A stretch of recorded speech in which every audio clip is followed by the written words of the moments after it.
Parents మెచ్చిన university సంకల్ Chand Patel university, Gujarat.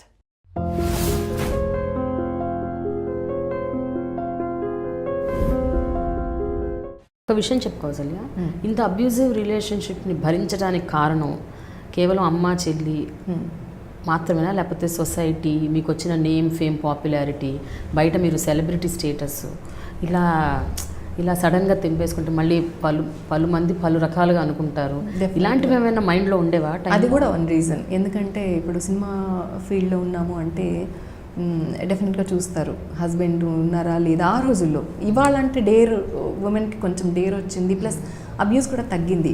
సింగిల్గా ఉందని అడ్వాంటేజ్ తీసుకోవడము అలాంటిది కొంచెం తగ్గింది కంపారిటివ్లీ ఇప్పుడు అని నేను అనుకుంటున్నాను.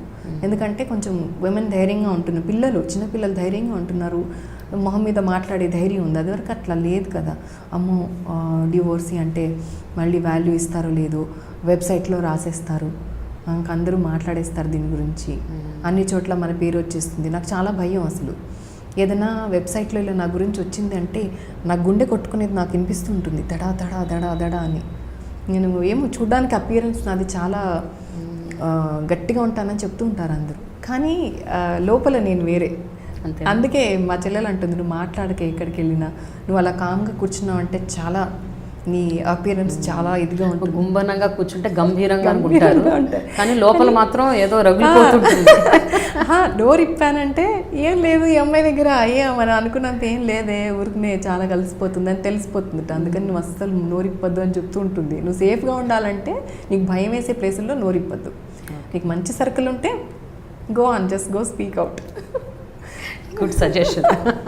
Yeah, she knows me very well. నాకంటే 1 year చిన్న, కానీ ఎన్నో సంవత్సరాలు పెద్దలాగా నాకు ఒక గైడ్, ఒక friend, more than a friend, ఒక సిస్టర్, అట్లా అనమాట. బట్ ఎంతకాలం అవుతుంది యాక్చువల్గా మీరు అంటే ఇంకా డివోర్స్ తీసుకోవాలి అని డిసైడ్ చేయటం? 6 years. అది ఇనిషియేటివ్ ఎవరి నుంచి వచ్చింది, మీ నుంచా తన నుంచి? ఇనిషియేటివ్ అంటే అతను ఫస్ట్ కేసు తనే వేసాడు. ఏమని వేసాడు అంటే, నాకు నా భార్య కావాలి, కాంజుగల్ రైట్స్ వేసాడు. నా భార్య నాకు కావాలి, తను ఇంట్లోకి రానివ్వట్లేదు అని వేశాడు. విషయానికి వస్తే తనే నువ్వు ఇంట్లోంచి వెళ్ళిపో అన్నాడు. నేను వెళ్ళిపోలేదు కాబట్టి అతనే ఇంకా అప్పుడప్పుడు వచ్చి టార్చర్ చేస్తూ వెళ్తున్నాడు అనమాట.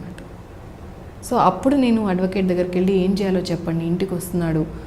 తర్వాత మా పెద్దవాళ్ళు మళ్ళీ మా పెళ్లి పెద్దలు ఎవరైతే నెక్స్ట్ టైం నీకు ప్రాబ్లం వస్తే చూసుకుంటా అన్నారు, వాళ్ళు వైఫ్ అండ్ హస్బెండ్ కూడా వచ్చి కూర్చొని అసలు ఏంటి మాట్లాడదామని వస్తే అతను వర్బల్ అబ్యూజ్ వాళ్ళతో మాట్లాడేటప్పుడు నా గురించి చాలా నీచంగా మాట్లాడితే వారి కోపం వచ్చి నువ్వు ఇట్లా అంతా మాట్లాడద్దు, అమ్మాయిని మేము చూసాము, పెళ్ళైనప్పటి నుంచి చూసాము, ఆ అబ్బాయి అయ్యప్ప మాల వేసుకుని వాళ్ళ ఫ్రెండ్స్ వస్తే అందరికీ వంట చేసి పెడతాను నేను మడి కట్టుకొని. వినాయక చవితి వస్తే వినాయక చవితికి ఎన్ని వంటలు చేయాలో అన్నీ అలోన్గానే చేసి అన్నీ నైవేద్యం పెడతాను. ఏ రిచువల్స్ అయినా ఎలాంటిదైనా ట్రెడిషనల్గా ఇంట్లో అభిషేకం అవుతే ఇంట్లో నేనే వంట చేస్తాను, అమ్మ నేను కలిసి చేసేవాళ్ళం. చాలా వరకు ఎక్కడ కూడా అసలు ఒక సింగర్గా నేను ఏ రోజు ఇంట్లో బతకలేదు. తనకి ఎలా ఇష్టం అంటే ఒక 200 రూపాయల కాటన్ చీర కట్టుకోవాలి, ఇంట్లో కట్టుకున్నాను. మళ్ళీ తనే చూడలేకపోయి పనమ్మాయికి నీకు తేడా తెలియట్లేదు, ఇప్పు పో వేరే తీసుకో అని అంటే సరే అని మళ్ళీ ఒక నిలువు బొట్టు పెట్టుకోవాలా రౌండ్ బొట్టు పెట్టుకోవాలా అనే చోట నా చాయిస్ కాదు. సూట్ అవ్వడానికి నువ్వు నిలువు బొట్టు పెట్టుకోవాలి, ఈరోజు పాము బొట్టు పెట్టుకోవద్దు, జన్మలోనే పెట్టుకోవద్దు. ఈరోజు పెట్టుకున్నాను ప్రేమ, నేను నా చాయిస్. ఈరోజు నువ్వు నిలువు బొట్టు పెట్టుకోవాలి. దీనికి ఏదైనా కొంచెం వెస్ట్రన్ టింజ్ ఉన్న డ్రెస్లో నేను చూస్తాడు నేను ఏ బొట్టు పెట్టుకుంటున్నాను, అక్కడ కావాలని పని మీద వచ్చి ఇది కాదు అదే పెట్టుకో. అదేదో ఒక రకమైన శాడిజం. ఒక దీపావళి రోజు నా చైన్ ఇలా మెలిపెడితే ఇలా పట్టుకొని మొత్తం నా అపార్ట్మెంట్ అంతా వినపడింది నా వాయిస్. ప్రతి దీపావళికి ఎందుకో తెలియదు కానీ ఫస్ట్ టైం పెళ్ళైన 16th day కొట్టాడనేది కూడా అది దీపావళి ఈరోజు. అలా ఏదో ఒక గొడవ అవుతూనే ఉండేది, దానికి రీజన్ నాకు తెలియదు. అంటే దీపావళి కాని రోజుల్లో కూడా అబ్యూజ్లు అయినాయి, కొట్టడాలు కూడా అయ్యాయి. బట్ దీపావళి వస్తుందంటే నాకు ఒక ఫోబియా వచ్చేది. ఆ చెయ్యి నాకు అసలే ఆర్థరైటిస్లో నాకు చిన్నప్పటి నుంచి ఈ చెయ్యి కొంచెం ప్రాబ్లం ఉంటూ నొప్పి వస్తూ ఉండేది. బట్ ఈ జాయింట్ ఎంత ప్రాణం పోయినంత బాధేసింది ప్రేమ. ఆ రోజు అనుకున్నాను, ఎందుకు ఈ రిలేషన్లో ఇంకా ఉండడం అవసరమా, నేను ఎలా చెప్పాలి, నేను ఏమైనా చెప్పదలుచుకుంటే దాన్ని కొట్టిపారేసి దాన్ని జోక్లాగ్ చేసేసి చెన్నైలో కదా పనిచేసేది, ఒక్కరోజు ఇక్కడ ఉండేది. ఒక్కరోజు నేను ఏమైనా మాట్లాడడానికి ట్రై చేస్తే కొట్టి పారేయడం, నా కారు వేసుకుని బయటికి వెళ్ళిపోవడం. చెన్నై వెళ్ళిపోవడం. ఇంతే ఉంది. నాకు మనస్ఫూర్తిగా కూర్చొని నాకు ఇంత బాధగా ఉంది, నాకు ఇట్లా కష్టంగా ఉంది, చిన్నపిల్లోడిని ఒళ్ళో పెట్టుకొని ఏ ఒక్కరోజు వాడికి వ్యాక్సిన్ అన్నా, వాడికి hair cutting, especially Prema, I wanted to tell you, hair కటింగ్కి బాబు చేయించడానికి ఎంత కష్టపడ్డానో, వెళ్ళి ఆ షాపుల్లో కూర్చోవడం, అబ్బాయిని ఫస్ట్ బేబీగా ఉన్నప్పుడు నేనే చేసేదాన్ని వాడికి, ప్రతి కేర్ కూడా బాబుకి నేనే, పుట్టిన దగ్గర నుంచి కూడా.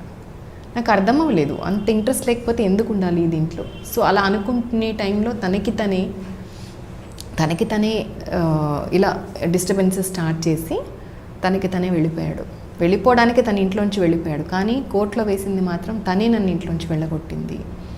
బయట చూస్తే ఎప్పుడు డివోర్స్, నాకు ఎందుకు డిలే చేస్తున్నావు, నువ్వే అప్లై చేయాలి ఫస్ట్, నేను కాదు, మ్యూచువల్ డివోర్స్ అని అప్లై చేద్దాం, తీసేసుకుందాం, వెళ్ళు లాయర్ దగ్గరికి వెళ్ళావా లేదా, నీ లాయర్ డిలే చేస్తున్నాడు, లాయర్ని మార్చు, ఇలా బయట.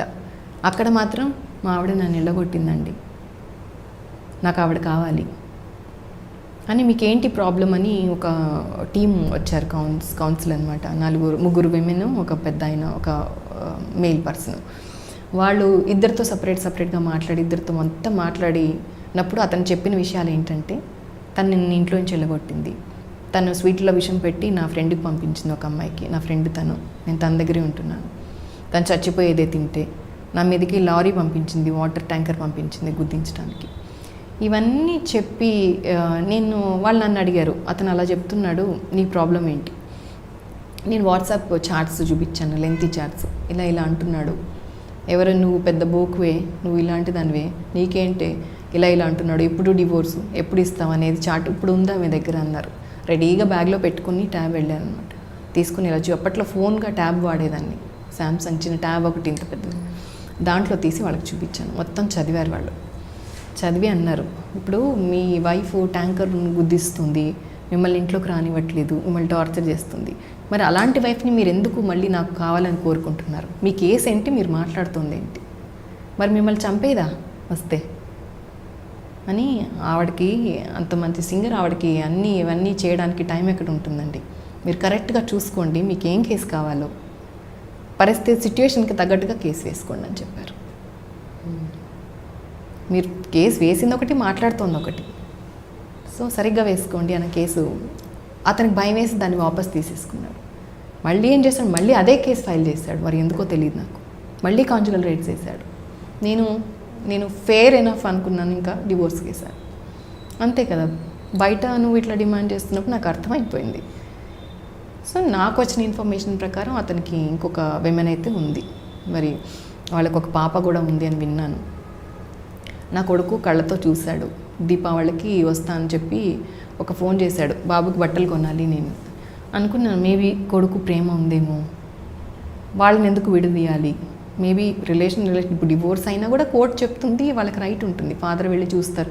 కొన్ని హెల్దీ రిలేషన్షిప్స్లో కూర్చొని మాట్లాడుకొని చక్కగా పేరెంట్స్గా వాళ్ళు బాగుంటారు, వైఫ్ అండ్ హస్బెండ్గా దూరంగా ఉన్నా కూడా పేరెంట్స్గా బాగుంటారు, అంత మెచ్యూరిటీ ఉంటుంది కొన్ని రిలేషన్. అలాంటిది నేను ఎక్స్పెక్ట్ చేశాను, కానీ అది జరగట్లేదు. బట్ పోనీలే బట్టలన్నా కొని పెడతాడు అనుకున్నాను. కిందకి వెళ్తే కట్ చేస్తే కింద కారులో వాళ్ళిద్దరు ఉన్నారు, ఆవిడతో సహా వచ్చాడు. సో బాబు వెనక సీట్లో కూర్చుని వాళ్ళిద్దరిని చూసి, వాళ్ళిద్దరు ఇంటిమసీని, అంటే పిల్లలకి ఒక రకమైన పొజెసివ్నెస్ ఉంటుంది, ప్రేమ. అమ్మ ప్లేస్లో వేరే అమ్మాయి ఉంది, అందులో అంత లవింగ్ సన్, వాడికి నేనంటే ప్రాణం, నాకు వాడంటే ప్రాణం. వాడికి చాలా పెయిన్ అయిపోయింది. ఇంటికి వచ్చేసి వాడు ఒక 3 days దాకా వాడు అదే మాట్లాడుతున్నాడు, కమాన్ నన్ను వదిలేసేయి, అది చూసుకుందాము, ఏదైతే అయిందిలే, నేనున్నాను, నేనే అమ్మా నాన్న అనుకో, వదిలేసే అన్నా కూడా పిల్లలకి అదంతా అనిపించదు. చాలా బాధపడేవాడు, అసలు పొజెసివ్ అయిపోయి చాలా కోపం వస్తూ ఉండేది. నేను చెప్పాను, అంత హేట్రెడ్ పెంచుకోకు, నీకు అనవసరమైన విషయం అది, ఒక్కటే నువ్వు బాగా చదువుకో, బాగా చదువుకుంటే నన్ను బాగా చూసుకోగలవు, నువ్వు నేను బాగుండాలంటే నువ్వు చదువుకోవాలి అని ఎడ్యుకేట్ చేస్తూ ఉంటాను అనమాట. ఇప్పటి వరకు అది కొలిక్కి రాకపోవడానికి ఏంటి? మా పెద్దవాళ్ళు వచ్చి మాట్లాడుతుంటే వాళ్ళ ముందే నన్ను కొడితే నాకు ఇక్కడ మొత్తం ఇలా స్ప్లిట్ అయిపోయి బ్లడ్ నా కన్ను పోయేదన్నమాట. తర్వాత తలలో ఇంతంత బొప్పులు కట్టాయి గోడకేసి కొడితే. బాబున్నాడు 6 years వాడికి, ఇంకా తెలివి అంత 6 years పిల్లవాడికి 5.5 అంత తెలివి లేదు వాడికి. వాడి ముందు మా పెద్దవాళ్ళు మాట్లాడడానికి వాళ్ళు నచ్చ చెప్దామని వచ్చిన వాళ్ళ ముందు నన్ను కోపం వచ్చి తీసుకొని గోడకేసి కొట్టేసి ఇదంతా స్ప్లిట్ అయిపోయి అసలు నేను ఆ క్షణంలో ఇంకా 30 సెకండ్స్ అతను కొడితే నేను చచ్చిపోయేదాన్ని. డెఫినెట్గా మీకు టీవీలన్నిట్లో ఆ న్యూసే వచ్చేది. కానీ దేవుడి దయ అనుకోవాలి. ఆ టైంకి ఒక అబ్బాయి అతనితో పాటు ఇంటికి వస్తూ ఉండేవాడు అనమాట. వాళ్ళ క్లోజ్ ఫ్రెండ్, నన్ను అక్క అని పిలుస్తాను. ఆ అబ్బాయి పరిగెత్తుకుని వచ్చి ఎందుకంటే ఆ అబ్బాయి మా ఇంట్లోనే తింటూ ఉండేవాడు. మేబీ ఆ కృతజ్ఞత అనుకుంటాను నేను. బట్ దేవుడి రూపంలో అబ్బాయి వచ్చి తీయకపోతే ఎంత శక్తి ఉంటుందంటే, అంటే అతను ఎంత ఉగ్రంగా ఉన్నాడంటే ఆ టైంలో చాలా ఉగ్రంగా, అతనికి ఒళ్ళు కూడా తెలియట్లేదు, అలా కొట్టేస్తున్నాడు. చంపేసి ఉంటారు అనమాట. అలాంటి వాళ్ళకి తెలియదు అసలు. అతను ఏమంటే ఏమో మేబీ వాళ్ళు ఏమన్నా భయపడుతున్నారేమో, మేబీ ఇల్లీగల్ రిలేషన్షిప్స్ మా మీదకి వస్తుంది. నేను వాళ్ళని ఎప్పుడు డిస్టర్బ్ చేయలే. దానికి కూడా ఆ లేడీ నాకు కాల్ చేసి 2 years ago అనుకుంటాను, నవంబర్ ఆ టైంలో కాల్ చేసి, నువ్వు అసలు ఆడదానివేనా, ఇంకొకళ్ళు అయితే నా ఇంటికి వచ్చి కొడతారు ఇంకొకటి ఉందని, నువ్వు ఇంతవరకు రాలేదే నా ఇంటికి, నువ్వు అసలు ఆడదానివేనా అని అడిగింది. సో వెళ్ళడం కొట్టుకోవడం వల్ల ఏమొస్తుంది ప్రేమ? ఒక అమ్మాయిని కొడతాం, ఇంకొక అమ్మాయి వస్తుంది అమ్మాయి ప్లేస్లో. అతను ఫీలింగ్స్ ఇంపార్టెంట్. అతనికి నా మీద ఎంత వాల్యూ ఉంది, నేను వైఫ్గా కావాలా వద్దా అనేది మ్యాటర్ అక్కడ. ఒక అమ్మాయి ఉంది, 2 అమ్మాయిలు ఉన్నారు, ఈ అమ్మాయిని కొడితే ఆ అమ్మాయిని కొడతాను. నేను అలాంటి వాటికి అంటే యూజ్ లేదు, దానివల్ల డిస్టర్బెన్సే తప్పించి.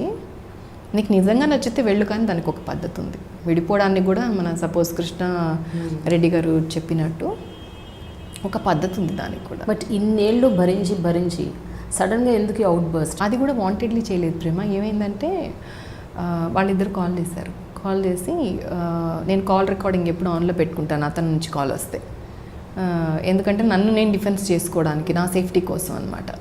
సో పెడితే ఇద్దరు మాట్లాడి అడిగింది, నీకేం పోలీసులు కోర్టు తప్పితే పని లేదా, నువ్వు అసలు ఆడదానివేనా, నా ఇంటికి ఎందుకు రాలేదు, నీకు అంతుంటే నీ ఇంట్లోంచి వెళ్ళిపోమంటే నీకు అర్థం అవుదా, ఆ ఇంట్లోనే ఎన్నాళ్ళు ఉంటావు, నీకు సిగ్గులేదా అని మాట్లాడుతూ వచ్చింది. మాట్లాడుతూ నీకు మీడియాలో నువ్వు రాలేవు ఎక్కడికి, నేను ఎక్కడికైనా రాగలను, నేను గల్లీలోకి ఈడ్చి తంతాను, నువ్వు రాలేవు, నువ్వు వస్తే అందరు గుర్తుపడతారు, నీకు భయం, నువ్వు ఎక్కడికి పోలేవంది. ఎందుకు భయము, ఎన్నాళ్ళు భయము, అన్ని ఛానల్స్కి నేనే చెప్తాను అని చెప్పాను. నువ్వు చేయలేవు అట్లాంటి పనులు అంటే. నేను ఇంత సాఫ్ట్గా మాట్లాడుతున్నా కానీ ఆ కాన్వర్జేషన్ ఇంకా ఘోరంగా ఉంది. ఎలా అంటే అసలు మనకి బాగా ఏమంటారు, ఒక ఉమెన్ పోట్లాడుకుంటేటప్పుడు బాగా అగ్రెసివ్గా ఎలా పోట్లాడుకుంటారు అలా అరుస్తుంది. తర్వాత అంది, నువ్వు గనక నా పేరు గనక బయటకు వచ్చిందో నువ్వు బతకవు, నువ్వు ఉండవు, నీ పాటలు ఉండవు, నీ ఇండస్ట్రీ ఉండదు, నా పేరు చెప్పావో ఎక్కడన్నా అని. అతను ఫోన్ తీసుకుని, విన్నావు కదా ఇప్పుడు ఆవిడ చెప్పింది విన్నావు కదా, మా గురించి కనుక ఎక్కడన్నా చెప్పావంటే నీ పీక కోసేస్తాం. ఇలానే ఉంది కాన్వర్జేషన్, మొత్తం రికార్డ్ చేశాం. తర్వాత నాకు భయం వేసింది, ఏమో వాళ్ళు అనంత పని చేస్తే సేఫ్టీ ఏంటి, నా కొడుకు ఎవరు అన్నం పెడతారు. అమ్మ 4 years ago she passed away with lung cancer. నేను ఈ కోర్టు పనులు, సూపర్ సింగర్ 7, అమ్మ, ఈ మూడింటికి పరిగెత్తుకుంటూ నా లైఫ్ 2 years అయిపోయింది. నాకు ఎవరైనా అవార్డ్ ఫంక్షన్ కార్డు ఇవ్వాలన్నా బసవతారకంకి వచ్చి ఇచ్చేవాళ్ళు, అమ్మ దగ్గర కూర్చునేదాన్ని.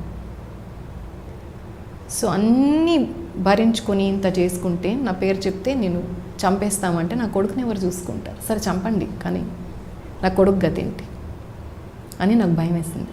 భయం వేసి, no this is not the way, I should take one good step. బయటికి వెళ్ళి ఇంకా పోలీస్ స్టేషన్కి వెళ్ళి నేను జరిగినట్టు రాసి ఆ ఫైల్స్ నేను పెన్ డ్రైవ్లో వేసి వాళ్ళకి ఇచ్చాను. ఇచ్చిన తర్వాత ఒక్కటి చెప్పడం మర్చిపోయాను, ఎప్పుడు ఇలా పోలీస్ స్టేషన్కి వెళ్ళడం ఫస్ట్ టైం ఏం కాదు. 498 కేసు పెడితే అతను అరెస్ట్ అయ్యాడు. అరెస్ట్ అయిన తర్వాత డైరెక్ట్గా జైలు నుంచి ఇంటికి వచ్చి కూర్చొని నానా రచ్చ చేశాడు ఒకసారి.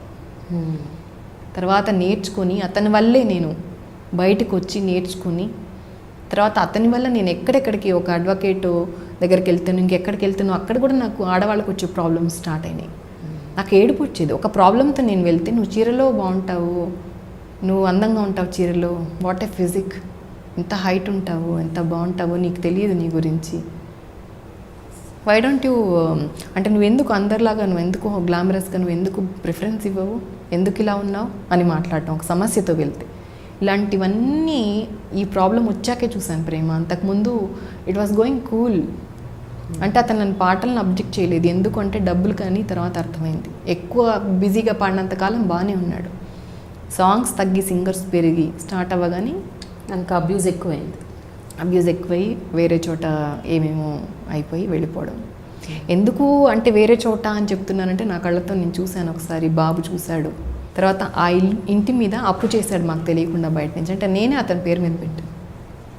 ఆ ఇంటి మీద ఆల్రెడీ అప్పు చేసేసి నేను అప్పు కట్టను, మీరు దాన్ని ఆప్షన్లో వేసుకోండి, సో దట్ మేము ఎవిక్ట్ అయిపోతామని చెప్పేసి. సో ఎన్ని రకాలుగా మమ్మల్ని మోసం చేయొచ్చు, ఎన్ని రకాలుగా హెల్ప్లెస్గా చేయొచ్చు, అన్ని రకాలుగా చేసేసాడు.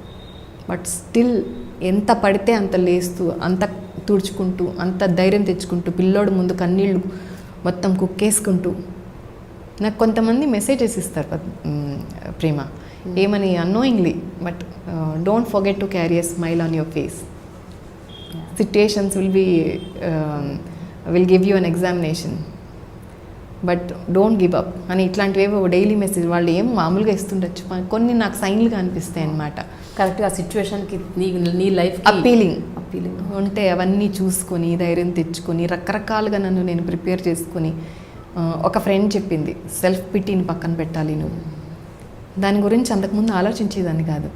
తర్వాత నాకు ఆ సెల్ఫ్ పిటీ అనే దాని మీద కాన్సన్ట్రేట్ చేస్తే నాకు కన్నీళ్ళన్నీ లోపలికి వెళ్ళిపోయాయి, కొంచెం ధైర్యం వచ్చింది. తర్వాత నేను కొంచెం ఒక స్ట్రెంగ్త్ ఉన్న మనిషి. నేను అంతకుముందు నా అపీరెన్స్ అలా ఉండేదేమో కానీ I was so innocent and చాలా హెల్ప్లెస్, చాలా డిపెండెంట్. ఇప్పటికీ కూడా నాకు మంగళసూత్రాలు అంటే చాలా ఇష్టం, నాకు నల్లపూసలు అంటే చాలా ఇష్టం, బట్టలు అంటే చాలా ఇష్టం. కానీ అతను ఇలా పట్టుకొని, అంటే రాగి తీగతో ఉన్నాయని కట్టింగ్ ప్లేయర్తో ఇట్లా కట్ చేసి తీసుకెళ్ళిపోయాడు. ఎందుకు అని అంటే మేబీ ఇంకో రిలేషన్లో కట్టి ఉండొచ్చు, బట్ ఐ కెన్ అండర్స్టాండ్.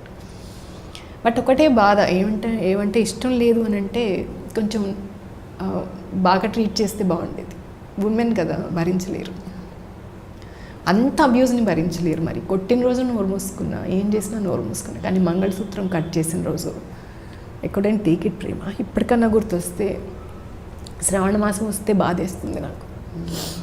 మా చెల్లెలు ఫోన్ చేస్తుంది, మరి లక్ష్మీ వ్రతం ఉంది, వాయనం ఇస్తారా అంటుంది.